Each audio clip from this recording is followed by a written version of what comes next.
What have you been doing with yourself, Mr. Compton?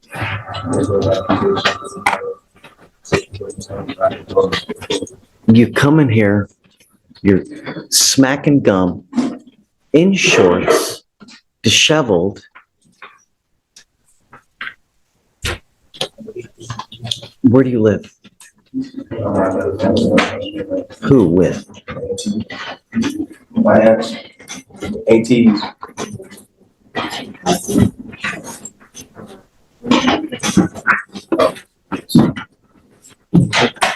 How old are you? Did you graduate from high school? Yes, sir. Yes, sir. You don't look good. You just don't. You're obviously not working, not making any money. You know, perception is reality, Mr. Compton. And if you're going to continue like this, you're going to have this same look when you're 52. But you're going to have a lot more missing body parts, hair, teeth. You're supposed to work your ass now at the tender age of 20s. So you set your future up.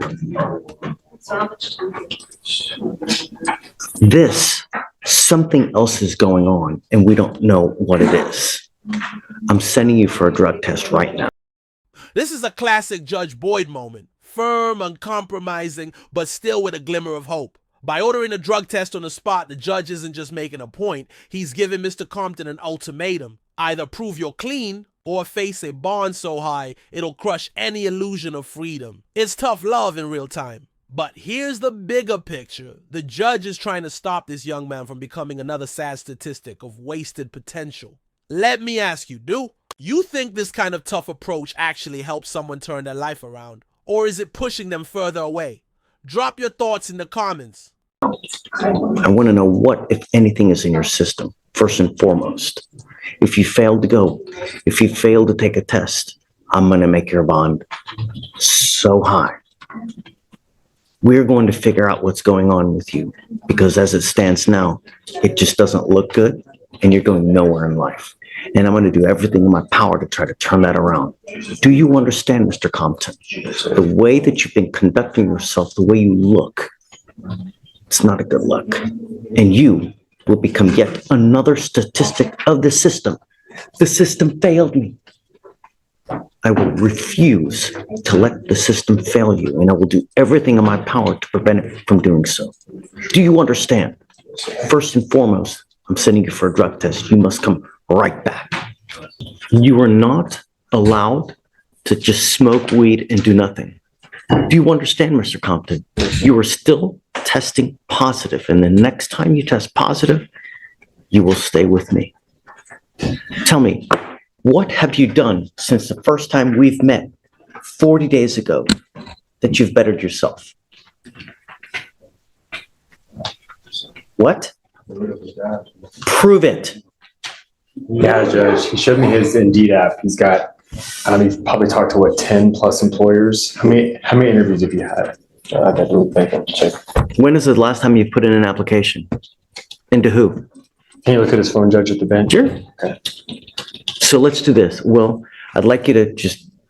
Now, this is interesting. The defense actually pulls up Mr. Compton's Indeed app to show he's been applying for jobs.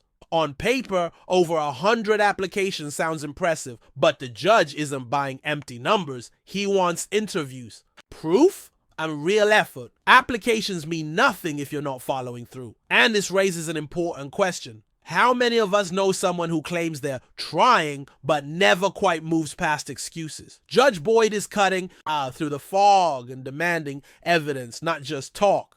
And you have to admit, it's refreshing to see accountability laid out so bluntly. Take a seat.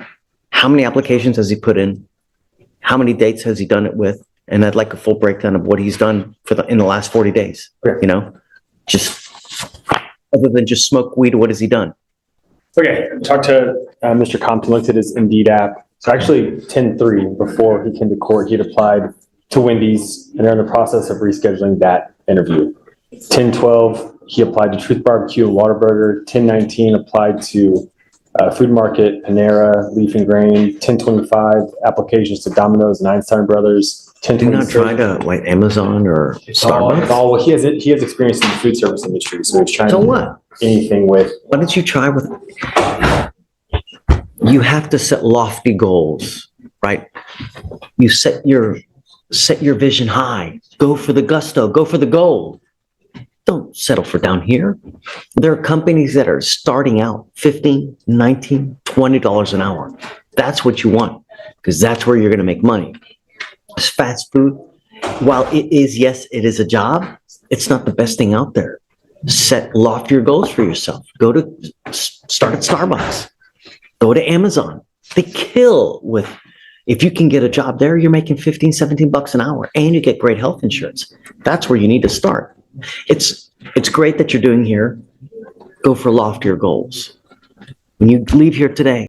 This is where Judge Boyd's message really shines. He isn't just saying get a job. He's saying aim higher. Fast food can pay bills in the short term, but long-term success requires vision. Think about it. Amazon, Starbucks, Target, they're starting at $15, $20 an hour plus benefits. That's not just survival money. That's a path forward. The judge is telling Mr. Compton, don't settle for crumbs when you can reach for the whole loaf. It's tough advice, but it's also practical. And honestly, this is life advice a lot of people watching this probably need to hear too. Go to Starbucks. Go to Amazon.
Now, you know what?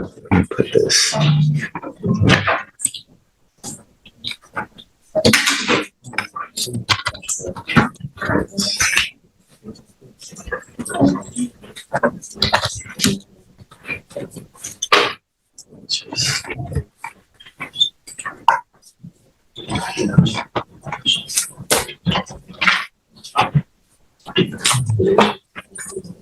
Target, $19.75 an hour. Nearly 20 bucks an hour. Target.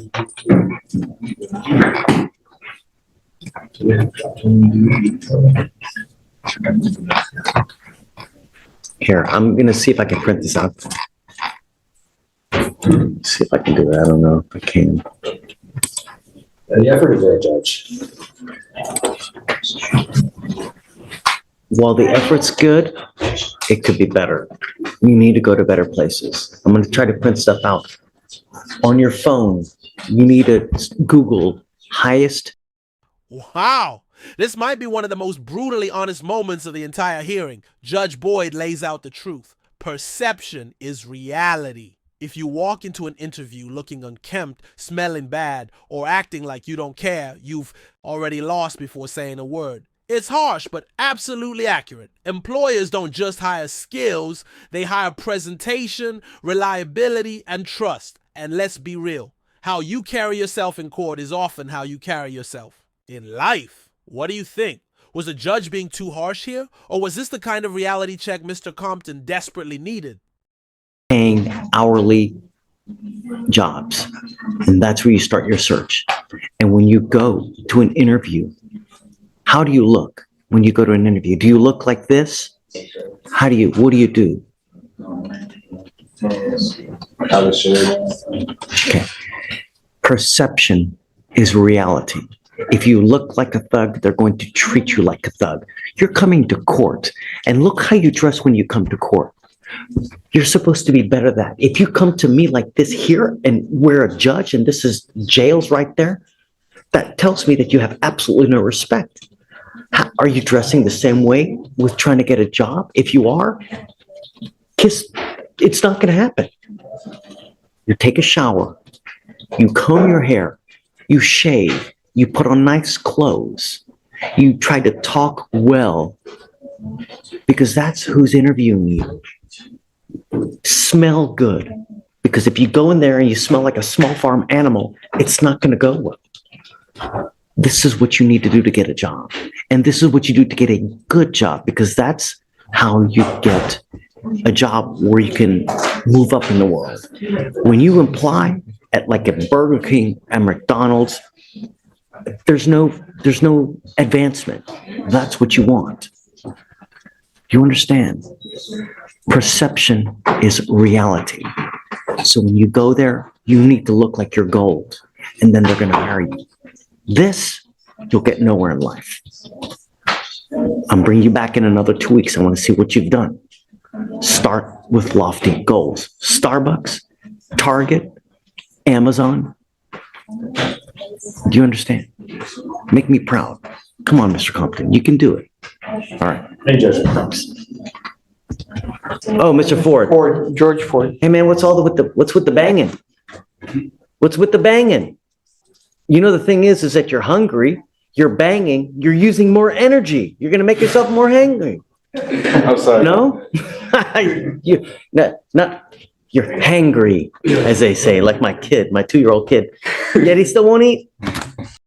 And now the focus shifts to Mr. Ford, charged with burglary of a motor vehicle. Right away, the stakes are high. He's looking at up to a year in jail and thousands in fines. But here's the kicker. This isn't his first time. Prior offenses mean enhancements, and enhancements mean bigger penalties. This is where criminal history really starts to weigh down on defendants. Judge Boyd makes it clear. Keep doing this, and you're walking straight into felony territory. And once you cross that line, you're looking at years, not days, in prison. Do you think repeat offenders deserve harsher sentences, or is there room for redemption? All right, Mr. Ford, let's see. Let's look at you up. Thanks. Okay, so Mr. Ford, you're charged with burglary of a motor vehicle. You're facing up to a year in jail and or a $4,000 fine. It looks like you guys have worked out an agreement. They're offering you 180 days in jail, and there is credit for the 6 days that you've done. Is this true or is this untrue? True. Is this what you want to do? Okay. It also looks like you have a prior. Is it? I don't even know. Oh, you have a prior unauthorized use of a motor vehicle, right? Was it? It's for jurisdiction purposes. That's all it is.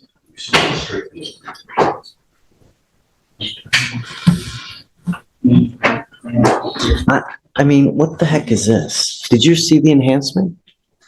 I've never seen it like this before. It says, before the commission of the offense alleged above on May 29, 2014, in cause number 1956847, County Court at Law Number 1, the defendant was convicted of an offense under Section 30.04 of the Texas Penal Code. I've never seen them just do a penal section and set rather as than, opposed to what the actual offense is. Have you seen that before? I have not, Judge, but when I read it, I thought it was fine. I mean, it still lists that is a section for BMV. So it gives the cause number, the date, the court. So just. I've never seen it like that. I've never I seen wonder it why they either. did it like that. Is that sufficient? I believe it is sufficient, Judge. It gives the penal code number, the clause number, the date, the court that it's in. Let me make sure.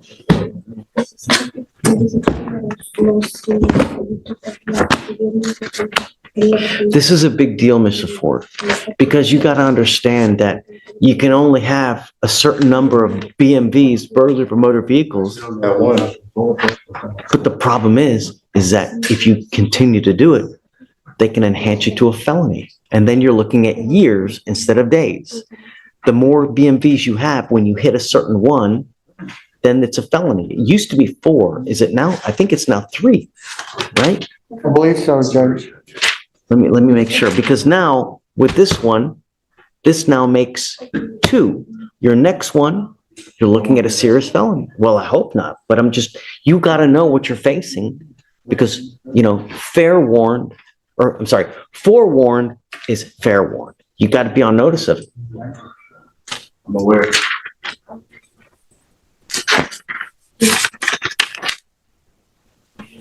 Yeah.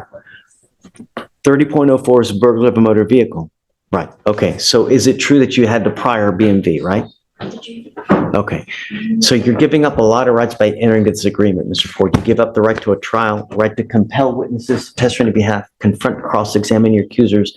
If you're not a citizen, there are possible immigration consequences. You can be deported, excluded from the country, denied naturalization.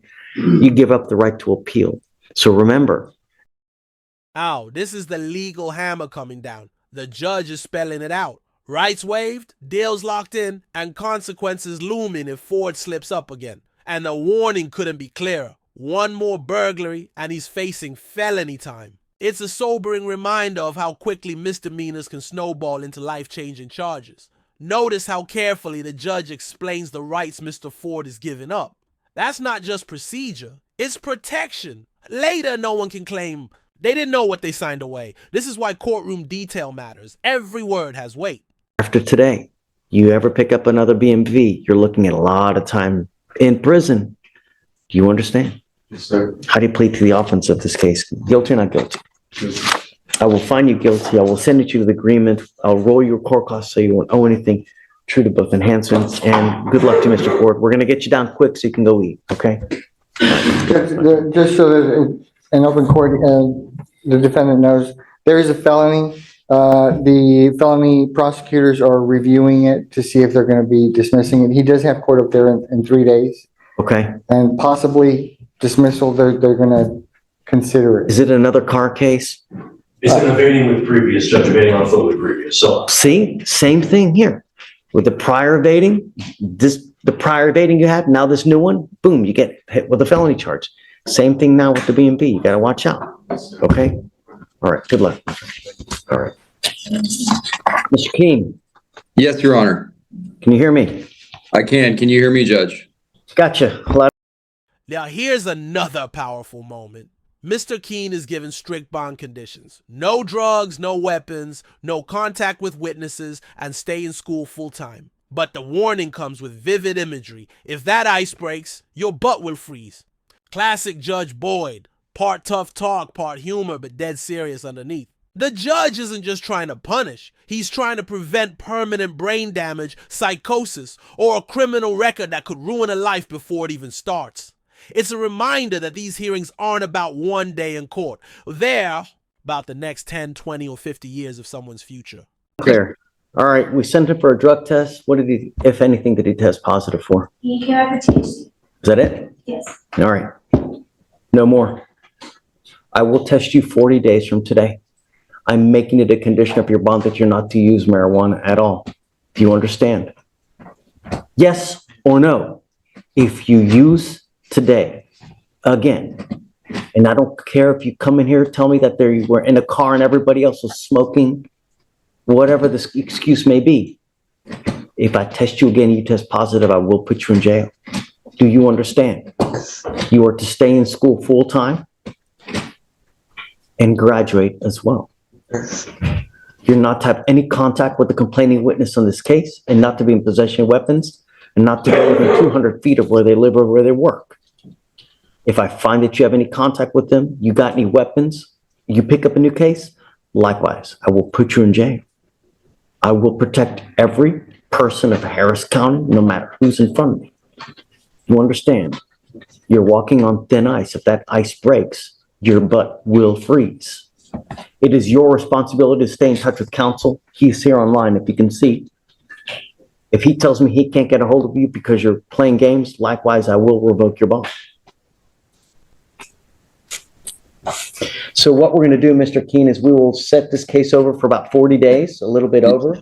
Yes, Your Honor. And we will test him again on his return. And if he tests positive again, that tells me that he's continued to smoke weed, and down goes the bond. Understood. I don't think I've done anything else or anything that's just unreasonable. I just want him to stay out of trouble and not smoke weed while your brain is developing. And if you do too much, I'm trying to talk to you. Your brain is still developing. And if you do too much damage to it, you could become paranoid, have a psychosis, or do some permanent damage that you can never recoup from. We are trying to prevent that from happening. And we're trying to prevent you from picking up any more criminal cases. Because I'm going to tell you now, life doesn't get easier the older you get. It becomes more difficult. And the more criminal cases that you have, the more difficult life is. Do you understand, Mr. Montgomery? Okay. All right. I'm going to have you sign a reset with Victoria. We'll have you then sign with a pretrial date. December 16th, it's a Monday. December 16th-ish, or whatever day that week you want. It's yours. 16th is No great, Friday, Judge. though. The 16th works perfectly, Your Honor. Done. Okay. Thank you. All right. Thank you for coming back, Mr. Keene. Yes, sir. Thank you. Take care. All right, you too. Bye-bye. Judge, could you let, No one else is there. Julio Caesar Oh, come back on November 12th to meet his attendance? tienes que regresar a what day? November 12th, El 12 de noviembre tienes que regresar aquí. Tu abogado no está aquí, está en otro condado. So tienes que regresar ese día aquí y vas a conocer tu abogado. ¿Ok? Vas a firmar papeles. What's the last name again? Benavides, oh, his name, I'm sorry, Caesar. Last name is Caesar?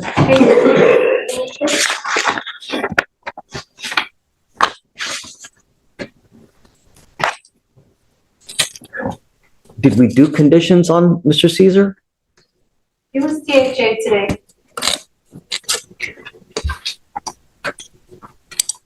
So he already has conditions? Let me see. Last name Caesar? Yeah, last name is Caesar. I have conditions from September 30th. Ok. No puedes violar las condiciones de la corte. Si lo haces o si tú sacas nuevo caso, te pongo en la cárcel, no vas a tener fianza gratis de nuevo. ¿Entiendes, Méndez? Ok, para allá. Judge, I have Antonio's name in the front. Ok.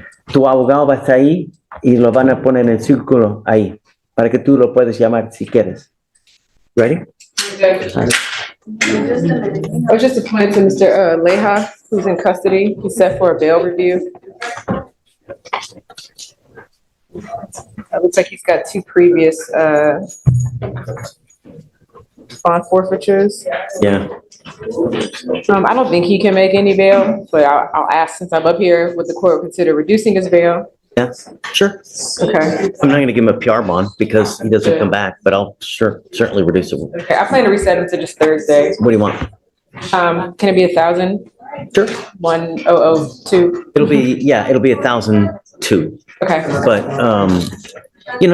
and tell him, look. Yeah, we just. Yeah, I mean, if you want 1,000, sure. Thank you. Is there an ice hold, No, there's not. Okay.